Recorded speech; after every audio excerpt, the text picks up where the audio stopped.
Hai, bertemu lagi dengan Miss Tina di pembelajaran IPA. Untuk mempersingkat waktu, kita mulai saja ya.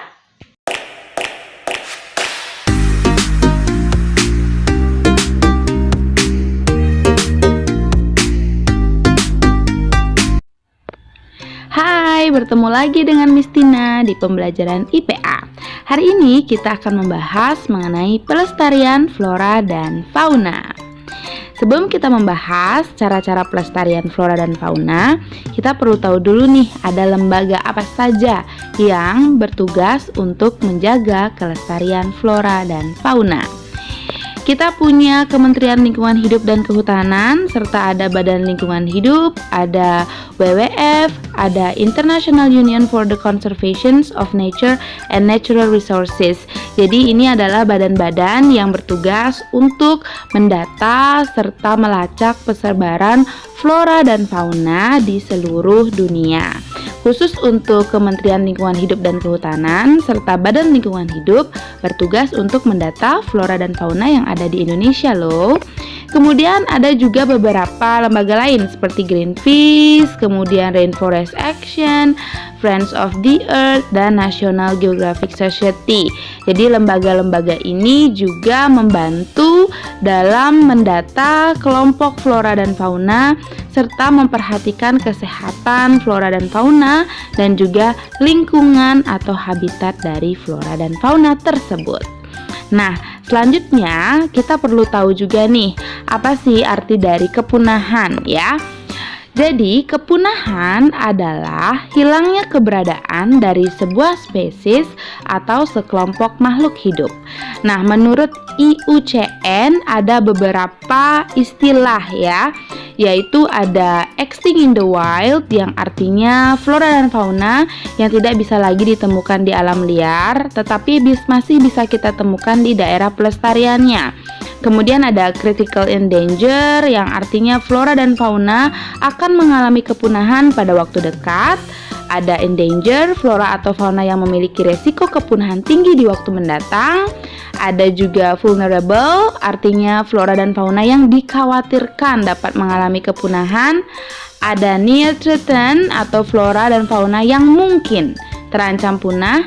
Dan ada least concern yang artinya flora dan fauna masih dalam jumlah yang normal dan kemungkinan masih tetap bisa lestari.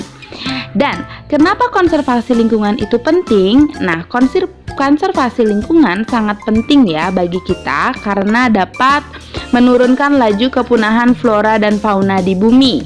Kemudian kedua, usaha pelestarian keanekaragaman makhluk hidup. Yang ketiga, menyelamatkan keanekaragaman kehidupan di bumi. Jadi dengan konservasi kita bisa tetap menjaga kelangsungan hidup flora dan fauna serta keberadaannya di alam, ya. Nah, sekarang kita akan melihat persebaran flora dan fauna yang ada di Indonesia. Jadi di sini kita sudah punya peta dari Sabang sampai Merauke dan terdapat beberapa flora dan fauna yang statusnya dikhawatirkan punah atau yang memang sudah terancam punah. Misalnya kita lihat dari Pulau Sumatera yang statusnya terancam punah, itu ada gajah dan harimau Sumatera.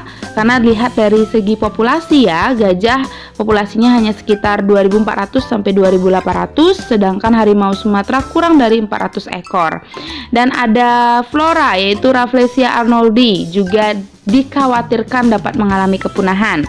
Kemudian dari Pulau Kalimantan kita punya orang utan yang juga statusnya kritis, yang artinya kemungkinan akan punah ya, karena populasinya yang menurun terus, yang sekarang berkisar antara 14.600 ekor. Kemudian ada kantong semar, yaitu salah satu flora yang unik yang bisa merangkap serangga di dalamnya. Nah, ini juga dikhawatirkan dapat mengalami kepunahan. Kemudian di Pulau Jawa ada badak berjula 1 yang jelas-jelas populasinya sangat sedikit, 300 ekor. Kemudian ada jalak Bali yang tidak bisa kita temui ya di semua daerah di Bali. Biasanya kita bisa temui jalak Bali itu di Taman Nasional Bali Barat. Kemudian ada anggrek serat dari Kepulauan Sulawesi juga dikhawatirkan akan punah karena semakin banyak eksploitasi terhadap penggunaan anggrek serat sebagai bahan kerajinan.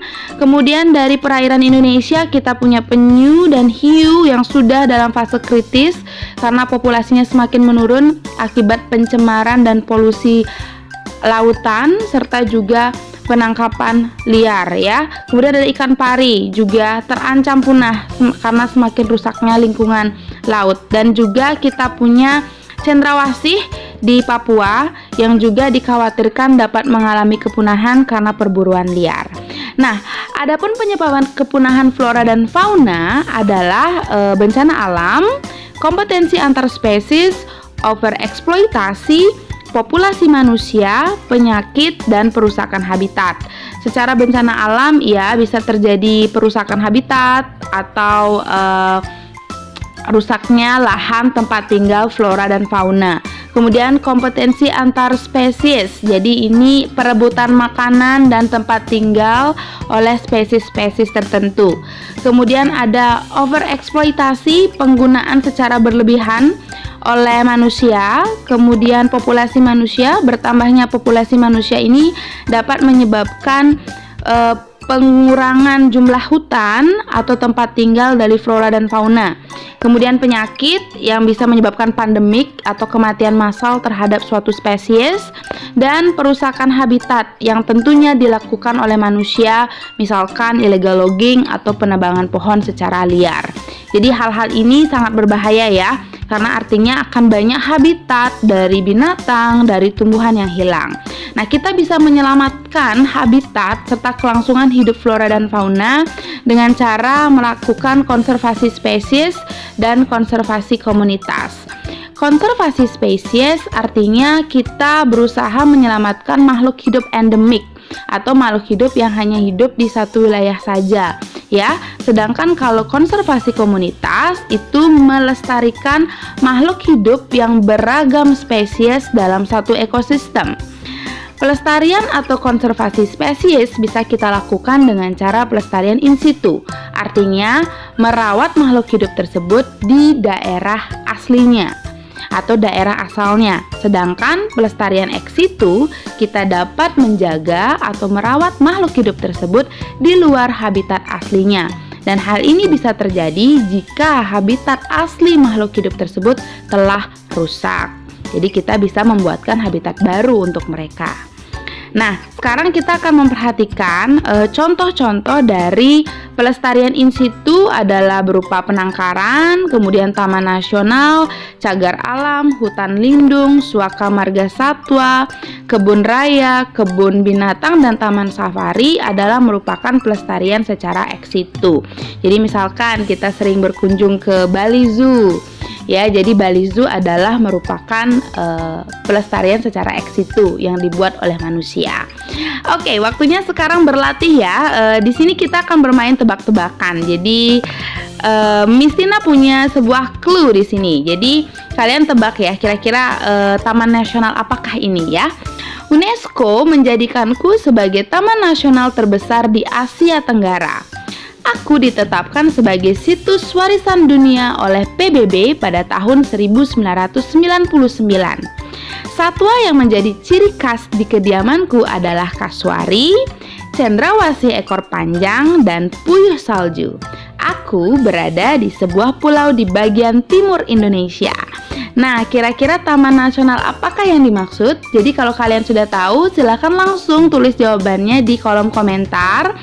Dan semoga video ini bisa membantu kalian dalam mempelajari mengenai kelestarian atau cara melestarikan hewan dan juga tumbuhan di lingkungan kita. Terima kasih telah menyaksikan video ini. Sampai ketemu di video berikutnya. Bye!